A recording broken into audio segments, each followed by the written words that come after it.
본문 데살로니가전서 5장 1절로 11절 말씀, 신약성경 332페이지예요.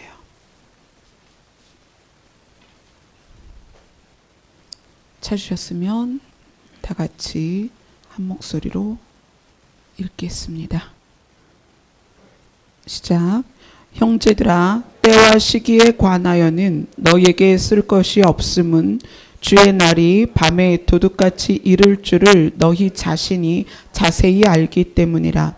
그들이 평안하다 안전하다 할 그때에 임신한 여자에게 해산의 고통이 이름과 같이 멸망이 갑자기 그들에게 이르리니 결코 피하지 못하리라. 형제들아, 너희는 어둠에 있지 아니하매 그날이 도둑같이 너희에게 임하지 못하리니 너희는 다 빛의 아들이요 낮의 아들이라. 우리가 밤에나 어둠에 속하지 아니하나니 그러므로 우리는 다른 이들과 같이 자지 말고 오직 깨어 정신을 차릴지라. 자는 자들은 밤에 자고 취하는 자들은 밤에 취하되 우리는 낮에 속하였으니 정신을 차리고 믿음과 사랑에 호심경을 붙이고 구원의 소망의 투구를 쓰자. 하나님이 우리를 세우심은 노하심에 이르게 하심이 아니요 오직 우리 주 예수 그리스도로 말미암아 구원을 받게 하심이라. 예수께서 우리를 위하여 죽으사 우리로 하여금 깨어 있든지 자든지 자기와 함께 살게 하려 하셨느니라. 그러므로 피차 권면하고 서로 덕을 세우기를 너희가 하는 것 같이 하라. 아멘. 우리가 지난주에는 주의 강림과 죽은 자들의 부활에 대해서 함께 나눴습니다. 예수 그리스도의 오심이 우리에게는 실제적인 사건이고 또 우리는 지금 이 시대가 말세지 말이라는, 이미 우리 공동체 안에서는 그것을 인식하고 있고 서로 나누고 있는 상황에서 오늘 말씀에서는 이렇게 이야기합니다. 오직 깨어 정신을 차릴지라. 오직 깨어 정신을 차릴지라. 자, 5장 1절에 보면 이렇게 시작합니다. 형제들아, 때와 시기에 관하여는 너희에게 쓸 게 없는데 왜냐하면 주의 날이 밤에 도둑같이 이를 것을 너희가 알고 있기 때문이다.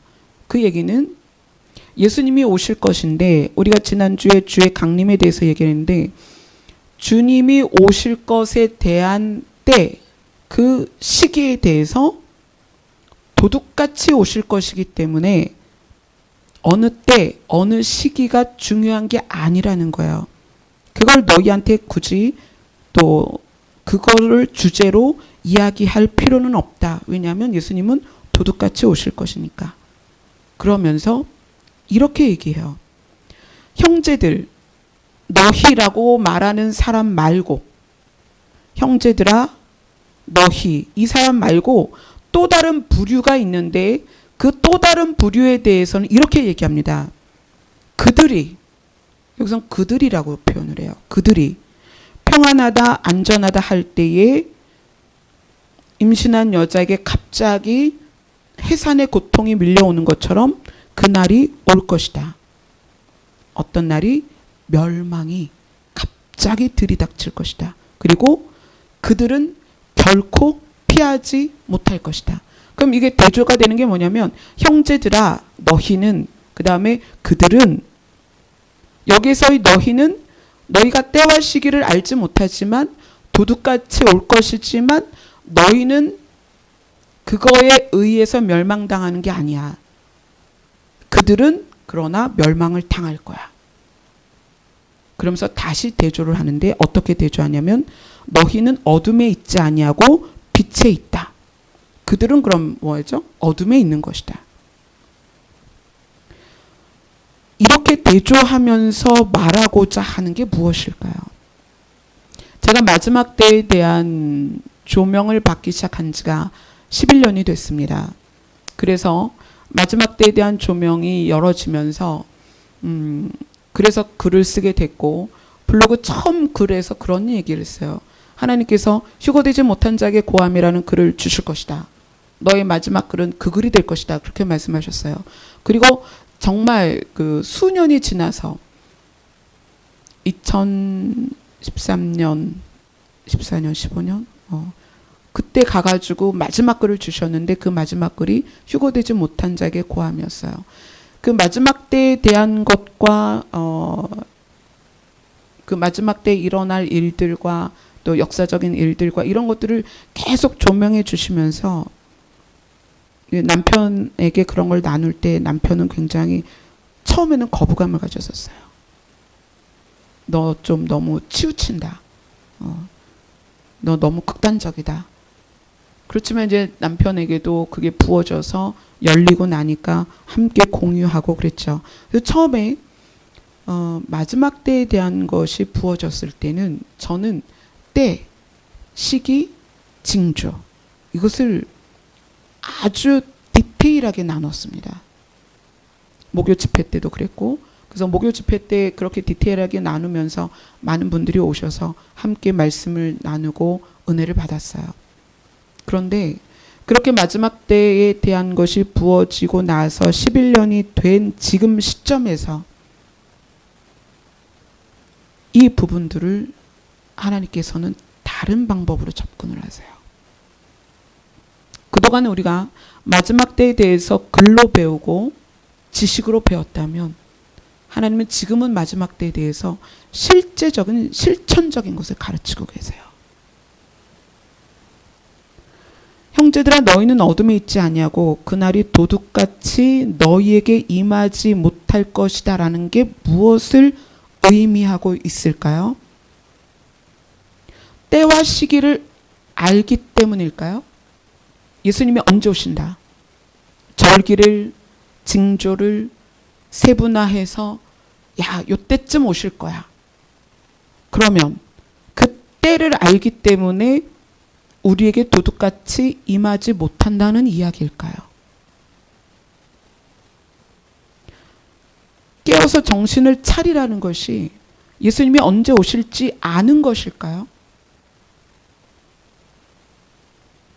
처음에 마지막 때에 대한 것이 조명되었을 때에는 다니엘서, 이사야서, 또 계시록, 또 성경의 많은 부분들을 같이 막 엮어서 그래서 그때는 정말 잘 벼린 칼같이 날카롭게 조명을 받았고 날카롭게 그것들을 나눴습니다.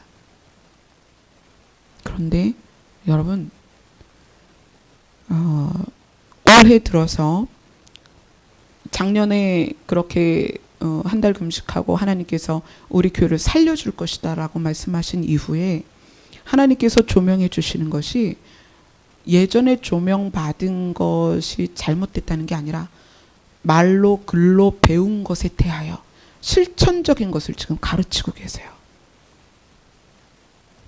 형제들아 너희는 어둠에 있지 아니하매 그날이 도둑같이 너희에게 임하지 못하리니 이 말 때문에 도둑같이 임하는 거는 어떤 거예요? 도둑은 우리에게 예고하지 않으니까 도둑같이 임하지 못한다는 것은 때와 시기를 알아내는 거라고 생각하고 때와 시기를 알아맞추려고 절기를 또 징조를 또 이스라엘과 시대적인 상황을 조밀하게 많은 부분들을 단서를 달아서 예수님이 언제 오실까를 측정했단 말이에요. 그런데 도둑같이 너희에게 임하지 못할 것이다 라는 것은 때와 시기를 알아서가 아니고 내가 준비되면 내가 준비되어 있으면 도둑같이 임할 수 없다는 거예요. 여기서 도둑같이 임하는 것에 그들이 어떻게 적용이 돼요? 멸망으로 적용이 되는 거잖아요.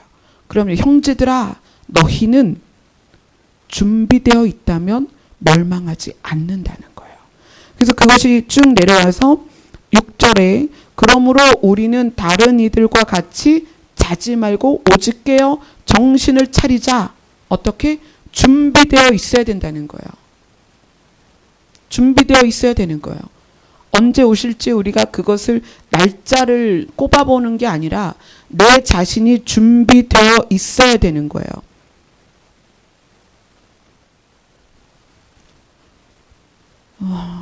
아까 기도를 하는데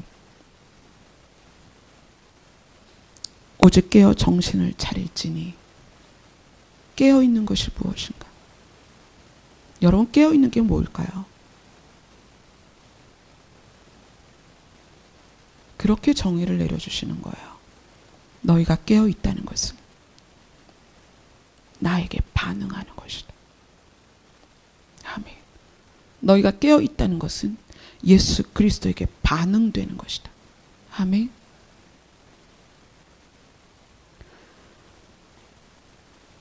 깨어서 정신을 차려야 되는데 그렇지 못한 자들이 어떻게 하고 있냐면 7절에 보면 자는 자들은 밤에 자고 취하는 자들은 밤에 취해 있습니다. 자는 자들과 취해 있는 사람들은 반응을 못해요. 어떤 사건, 어떤 사람에게 반응을 할 수 없습니다.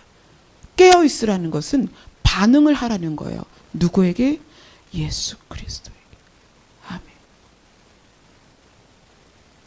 이제 여러 가지 쭉 여러분에게 말씀드릴 건데 이 반응하는 것이 무엇인지 알게 될 것입니다. 자, 8절을 봅니다.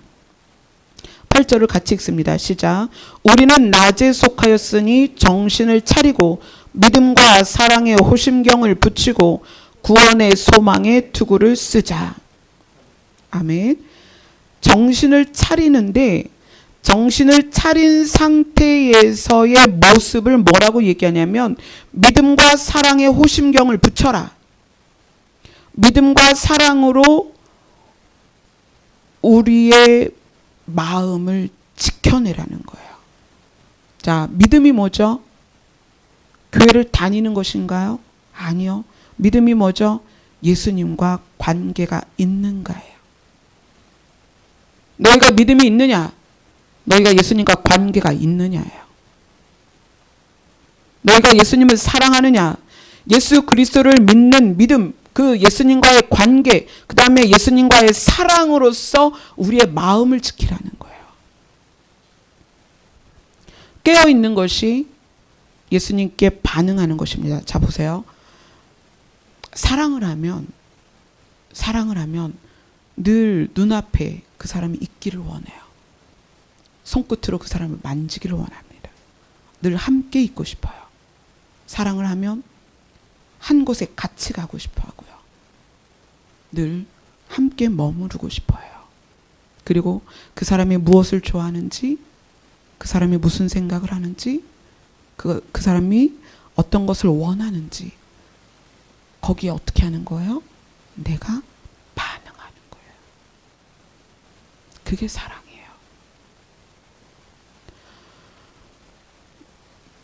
예전에 제가 예수 그리스도의 오심을 정말 글과 말로 알았다면 요즘은 사랑으로 깨달아가요.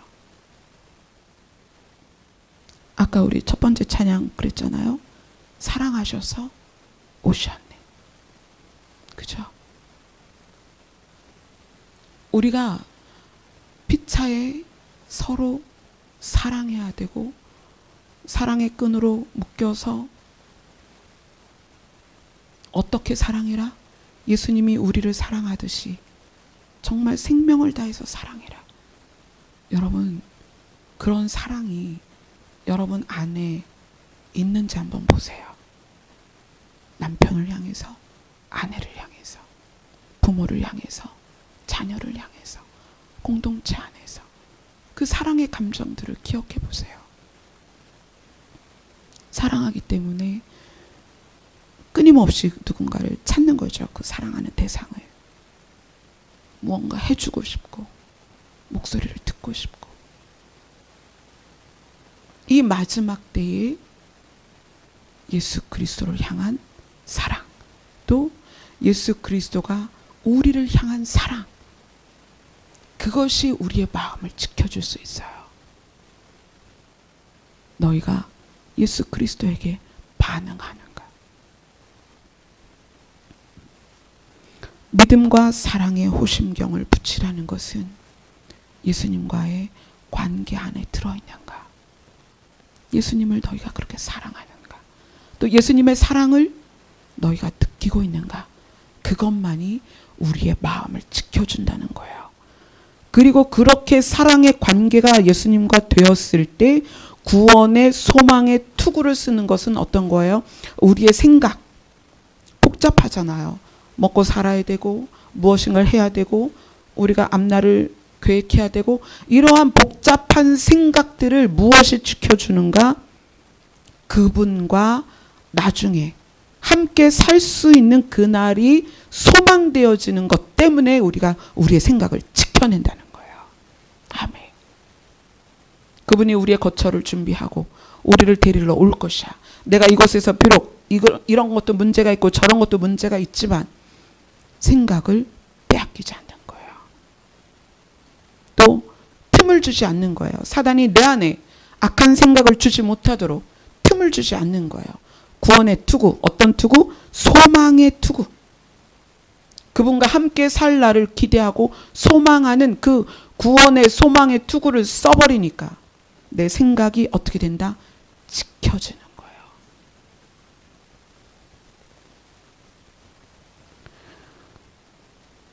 하나님께서는 신이시고 그분이 완전한 사랑이세요.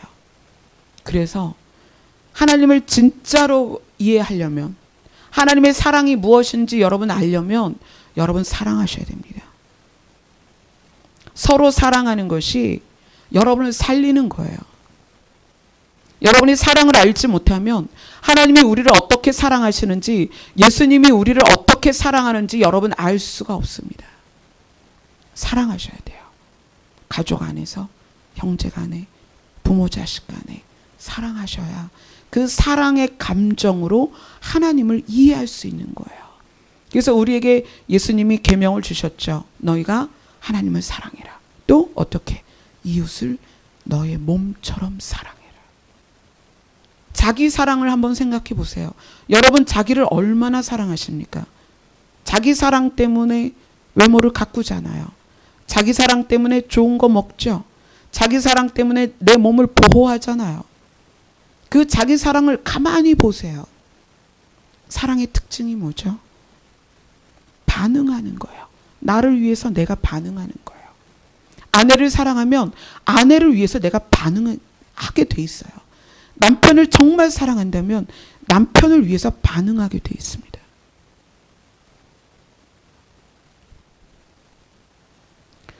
구절을 같이 읽겠습니다. 시작.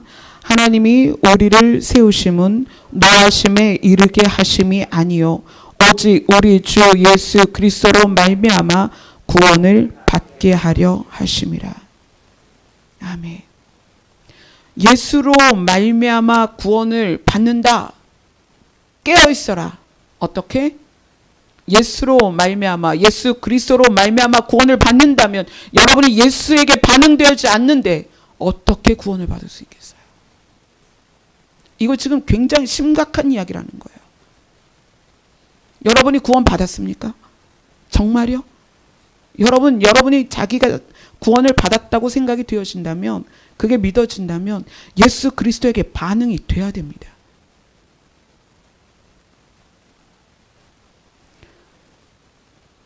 깨어있는 것은 나에게 반응하는 것이다. 저는 예수님이라는 이름 때문에 늘 심장이 떨려요. 아까도 기도하는데 너무 심장이 떨려서 어떻게 할 수가 없는 거예요. 그래서 목사님께 커피를 좀 타달라고. 그러니까 뭔가 좀 자극될 만한 거를 마셔야 될 것 같아서 제가 원래 밤에 커피 잘 안 마시는데 커피를 한 잔 마셨어요. 반응되는 게 무엇일까?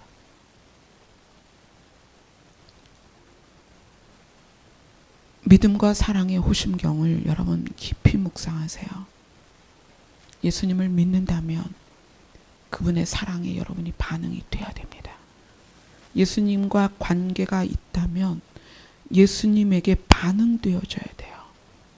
정말 그분의 이름 안에 그분의 손길, 아까 목사님 찬양에서도 그랬잖아요.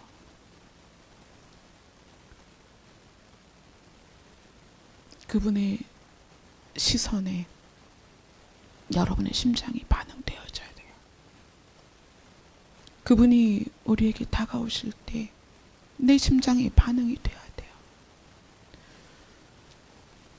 정말 여러분들 결혼할 때 연인과 어떻게 연애를 했는지 기억해 보세요.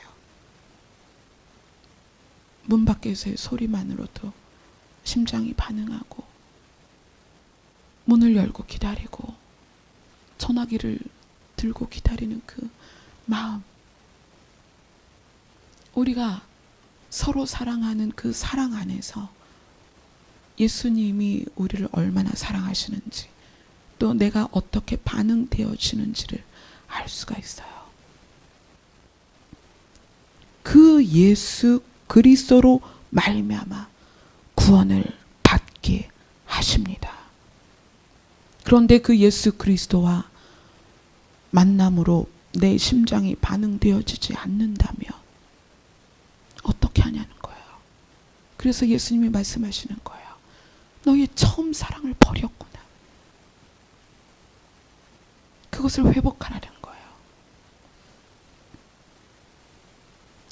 10절에서 이렇게 이야기하십니다. 예수께서 우리를 위하여 죽으사, 우리를 위하여 죽으사, 우리로 하여금 깨어있든지 자든지 자기와 함께 살게 하려 하셨느니라. 지난주 본문이나 오늘 본문에는 자는 자들에 대해서 나와요. 자는 자들이 지난주 본문에는 예수 안에서 자는 자, 그것은 성도로서 죽은 자를 말하는 거죠. 또 오늘 본문 안에서의 자는 자들은 두 가지입니다. 성도로서 죽은 자와 그 다음에 예수를 알지 못하는 자를 자는 자로 표현을 해요. 왜냐하면 자는 자는 반응하지 않는다. 그죠? 세상에 속한 사람은 예수 그리스도에게 반응하지 않는다. 아멘. 네. 그래서 세상에 속한 사람을 뭐라고 표현하냐면 자는 자라고 표현하는 거예요. 그런데 형제들아, 너희는 깨어라. 무슨 얘기예요? 공동체에 있지만 너희가 예수 그리스도에게 반응하지 않는다면 너희는 세상에서 자는 자들과 똑같다는 얘기예요. 예수 그리스도에게 반응되고 있느냐는 거예요. 그래서 우리로 하여금 깨어있든지 자든지 예수님은 우리와 함께 있고 싶으신 거예요. 왜요? 사랑하기 때문에. 정말 우리를 사랑하시기 때문에 함께 있고 싶은 거예요. 그래서 공동체 안에서나 그 다음에 예수 안에서 죽은 자나 예수님이 우리에게 오셔서 자기와 함께, 예수님과 함께 살게 하려고 죽으셨다는 얘기예요. 그런 일들을 위해서 공동체에서 이렇게 살아라라고 가르치고 있습니다. 우리 마지막 절이 11절입니다. 11절 같이 읽겠습니다. 시작. 그러므로 피차 권면하고 서로 덕을 세우기를 너희가 하는 것 같이 하라. 권면이라는 단어와 덕이라는 단어를 썼어요. 이 권면이라는 것은 교훈적인 것을 가르치는 것처럼 우리가 많이 써왔는데 사실 여기에서의 권면은 그렇지 않습니다. 헬라어로 파라켈라오라는 단어를 쓰는데 이것은 동사로서 곁으로 부르는 거예요. 이 사람을 부르는 거예요. 왜냐하면 도와주려고. 이 권면은 알아듣도록 어떤 것을 권하고 격려하고 그 다음에 그 사람 힘을 쓰게 하는 거예요. 힘이 어디에서 나와요? 마음에서 출발해요. 에너지입니다. 그 사람의 마음을 일으켜서 힘을 내도록 해주는 거예요. 그게 권면입니다. 가르치고 훈계하고 비난하고 그게 권면이 아니에요. 어떻게? 마음을 일으켜주는 것. 힘을 내게 하는 것. 그것이 권면이다. 그래서 이 파라켈라오 칼레오라는 단어에서 이제 명사로 어떻게 쓰이냐면 파라클레토스라는 명사를 쓰는데 이 명사는 위로자, 보호자. 이것이 성령이에요. 성령. 그러니까 성령께서 우리를 위해 하시는 일은 우리를 돕는 거잖아요. 위로하고 보호하고 우리에게 힘을 내게 해주고, 그것처럼 너희들이 어떻게 해라, 공동체 안에서 각자 다른 사람들에게 그 역할을 하라는 거예요. 왜 그러냐면 예수 그리스도가 사랑이시기 때문에 우리가 공동체 안에서 그 모습을 흘려보내지 않으면 사람들이 사랑을 배울 수가 없어요. 사랑은 말로 글로 배우는 게 아니에요. 어떻게? 느껴져야 돼요. 사랑은 느껴져야 됩니다. 그래서 느껴졌을 때 어떻게 돼요? 마음에서 힘이 생기는 거예요. 이겨내고 살아낼 수 있는 힘이 생기는 거예요. 그 다음에 쓴 단어가 덕이죠. 덕. 이 덕은 어떤 뜻으로 쓰이냐면 남을 넓게 이해하는 거예요. 남을 넓게 이해해서 그 사람을 받아들여서 그 사람이 원하는 대로 또 보호되고 위로될 수 있도록 받아들이는 내 마음의 상태. 그게 덕이에요. 그러니까 덕을 끼친다. 덕을 끼친다는 것은 제가 여러분을 받아들이고 포용하는 거예요. 그러니까 각자가 공동체 안에서 상대를 받아들여 주는 것. 그 받아들여서 어떻게 하라는 거예요? 위로하고 격려하고 세워주라는 거죠. 공동체 안에서, 가정 안에서 그렇게 해야만 예수 그리스도의 사랑이 무엇인지를 어떻게 알아요? 체감하는 거예요. 사랑은 말로 글로 가르치는 게 아니에요. 그래서 이 마지막 때에 오직 깨어 정신을 차려라, 이 말씀은 무엇을 말하느냐? 예수 그리스도 곧 오시니까 너희들 때와 시기를 좀 분별해서, 물론 맞아요. 그렇게 해야 됩니다. 그래서 국제 정세도 봐야 되고 우리나라의 정치적인 상황도 봐야 되고 이스라엘이 지금 어떻게 돌아가는지도 봐야 됩니다. 그런데 그걸로 다 되는 게 아니라는 거예요. 어떻게 해야 된다? 예수 그리스도에게 반응돼야 된다. 너희가 자지 말고 깨어라. 자는 사람, 술 취한 사람은 절대 바른 반응을 보일 수가 없어요. 우리 교회가 작지만 주의 오심을 예비하고 준비하고 그 길을 여는 교회입니다. 아멘. 그렇다면 여러분들이 각자 뭐에 집중되어 있는지 다시 한번 살펴보세요. 나는 뭐에 집중되어 있는가? 내가 예수 그리스도에게 집중되고 내가 예수 그리스도에게 마음이 쏟아지고 있는가? 그래서 예수 그리스도의 시선과 예수 그리스도의 음성과 예수 그리스도의 그 입김에 내가 반응하고 있는가를 보셔야 돼요. 여러분이 그게 상상이 되지 않는다면 사랑했던 시절을 떠올려 보세요. 그 연인을 향해서 온 몸으로 반응했던 그것들을 기억해 보세요. 예수님은 실제이십니다. 허상도 아니고 우상도 아니에요. 그분은 살아계신 분이고 실제이십니다. 그래서 그렇게 말씀하시는 거예요. 깨어서 좀 나 좀 봐라. 나에게 반응을 해라.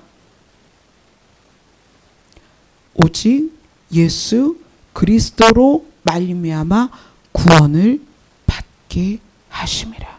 아멘.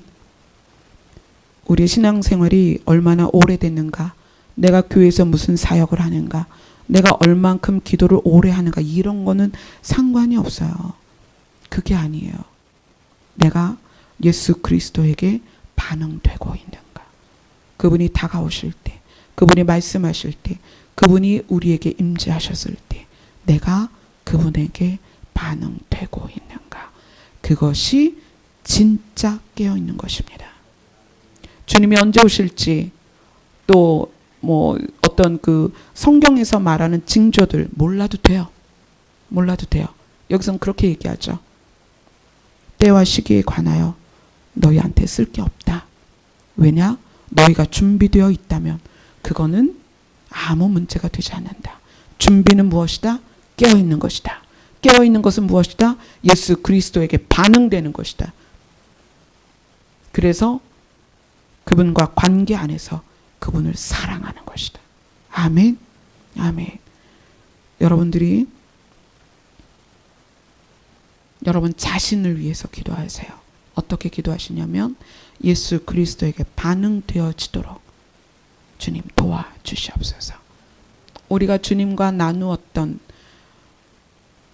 솔로몬이 아가서를 지으면서 그 수넴 여인과의 그 아름다운 사랑을 고백했던 것처럼 다윗이 밧세바를 보고 몸과 마음이 반응했던 것처럼 여러분 예수님께 반응돼야 됩니다. 그게 이 시대 지금 우리에게 깨어있으라는 말씀이에요. 아멘. 아멘. 기도하겠습니다. 주님,